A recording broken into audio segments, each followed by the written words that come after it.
হচ্ছে যে তিনি যথেষ্ট পরিমাণে বিএনপি আর থাকতে পারতেছেন না, অন্যদিকে চলে যাচ্ছেন। বেশির ফারহানা, এটা নিয়ে আপনি একটু আমাদেরকে একটু বলবেন। আর আমার মান্না ভাই যেটা বললেন যে আসলে তো বড় বড় রাজনৈতিক দলরা, মানে এটা তো আসলে বিএনপি নামে আসে, যেটা করে দেখাতে পারে নাই, ওরা মৃত্যু দিয়ে রক্ত দিয়ে এটা করে দেখিয়েছে। এখন যে আমরা অনেকে এসে বলছি যে এটার ভাগও আমাদের চাই, আমাদের এটা করতে হবে সেটা করতে হবে, সেইটাও বা আপনি কিভাবে দেখেন? সংস্কারটা আপনার কাছে আসলে কি, কোনটা দেখলে আপনি বুঝবেন? মান্না ভাই খুব চমৎকার তার জায়গা থেকে বলেছেন যে কি হলে তিনি এটি বুঝবেন যে এদিকে আগাচ্ছে। আপনার কাছে আমরা একটু শুনতে চাই। আপনাকে অসংখ্য অসংখ্য ধন্যবাদ খালেদ ভাই। আমি মনে করি যে 5ই অগস্ট এবং এর আগের 1 মাস পুরো দেশ, জাতি, রাষ্ট্র, সমাজ একটা বড় ধাক্কার মধ্যে দিয়ে গেছে।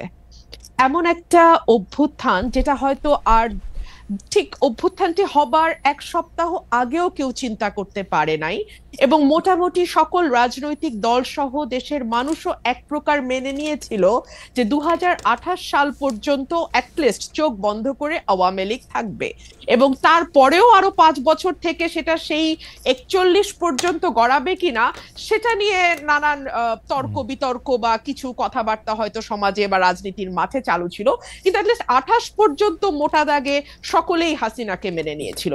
কিন্তু এর মধ্যে যে হঠাৎ করে এমন একটি ধাক্কা আসবে, সেটা আজকে বুকে হাত দিয়ে সকলে যদি যার যার কাছে নিজের সৎ থেকে আয়নার সামনে দাঁড়িয়ে নিজেকে প্রশ্ন করে, আমার মনে হয় তারা তাদের উত্তরটি পেয়ে যাবে।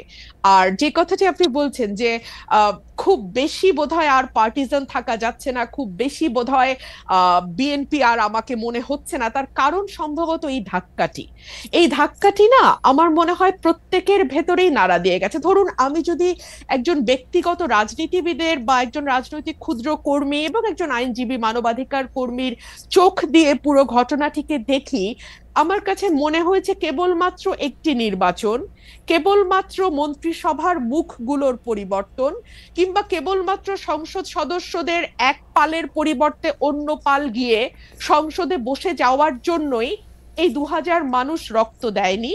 আহ আবু সাইদ একেবারে নির্ভীক চিত্তে একটা গুলি, তারপরে আরেকটা গুলি, এবং ধীরে ধীরে তার মাটিতে বসে পড়া, এই বিষয়গুলো আসলে না এক পাল মানুষের বদলে আরেকটা পাল মানুষের বসে যাবার জন্য হয়নি। এবং আমার কাছে মনে হয়েছে যে আমার চিন্তার জগতে যে বিরাট একটি ধাক্কা লেগেছে, এই ধাক্কাটি আসলে সকলেরই কম বেশি লেগেছে, কিন্তু এটার স্থায়িত্ব বা এটার ইম্প্যাক্ট এক একজনের জীবনে এক এক রকম হবে।